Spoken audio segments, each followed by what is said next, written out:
Hey guys, my name is Shinhee Son. I'm the Director of Organic Search, or SEO, here at Augurian. And what I'm going to be talking to you guys about today is how we use Agile to deliver for our clients.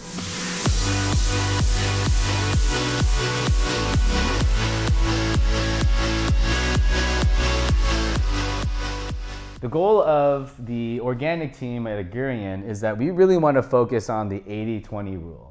We should focus all of our effort on the 20% that yields 80% of the results. That sounds pretty simple, but there's a lot to that.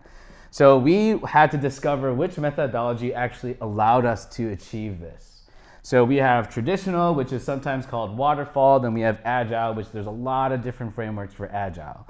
So what you're seeing here is the project management triangle. So you have scope, time, and cost, and these are the things that you have to factor in when you're doing this work. In the traditional approach, it works really well when the scope is known and clearly defined. So in other words, in the SEO world, it'd be like they have the SEO game plan. And then the time and cost is what moves around. And we found that this actually does cause a lot of stress because it just feels like it's a never-ending thing and the costs are mounting up on our side. Then we have the Agile approach where time and cost are fixed, but scope is variable. In other words, because we have a fixed amount of time, fixed amount of cost, it forces us to figure out what is the right scope to deliver the right quality that, again, achieves that 80-20 rule. So now that we talked about the project management triangles and why we chose Agile for our internal process, I'm going to show you guys a simplified diagram of what goes on a day-to-day basis at Augurian. So, as usual, client goals, we have that kickoff meeting and the client says, here's what our goals are and here's why. And the reason why we actually like this Agile approach is that it really wants the execution team to also be in the same meeting as the client. So there isn't any miscommunication there. So that's where that direct communication happens. The SEO team receives the what and the why for the business objectives and goals. So then we have to come back with, here's how we think we can achieve that goal. So here you see that line that goes back, or the arrow that goes back. And again, this requires the entire team to really use their previous experience, look at their audits, and then come up with a plan for the client. The next step is the priorities. Internally, we call that the rocks. It's taken from EOS.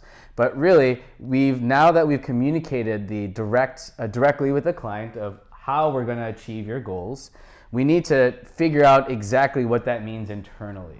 So the SEO team has this meeting and tries to discuss how are we going to achieve this goal by breaking them down into very clear tasks. This is kind of understated, but this is the most important part of our process.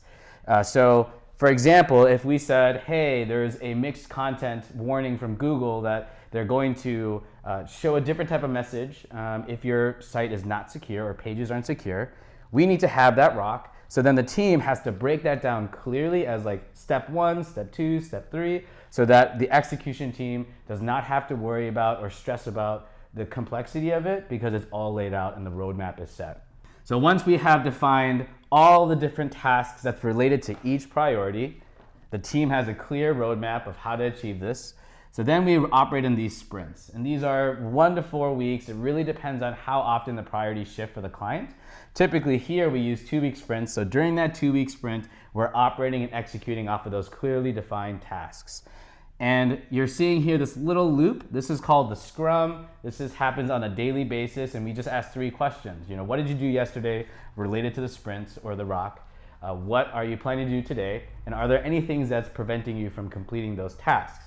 Because we have that quick daily scrum, this feedback is there so that it ends up clarifying and also mitigating any risk of going down the wrong path because we did not have that check-in. Once that's done, we go into the review when the sprint is completed and we've released or finished a portion of that project or maybe the complete project. We go in and the SEO team comes in and presents that to the client, and they get to approve based on the results, or we get a dialogue around that. And you're seeing 3 different arrows that point out from this point. So it could go back to our SEO team before the priorities, because maybe we found out that we learned a few things when we ran this SEO test. We don't want to shift the priorities, but we want to change the way that we did a certain rock. Another scenario is that it goes back and maybe we learned something big. maybe there is a big test that ends up nullifying the other rocks that we have set. So we'll have to go here into this section and discuss what are our new rocks, because we just learned this revelation of how to complete a page optimization project.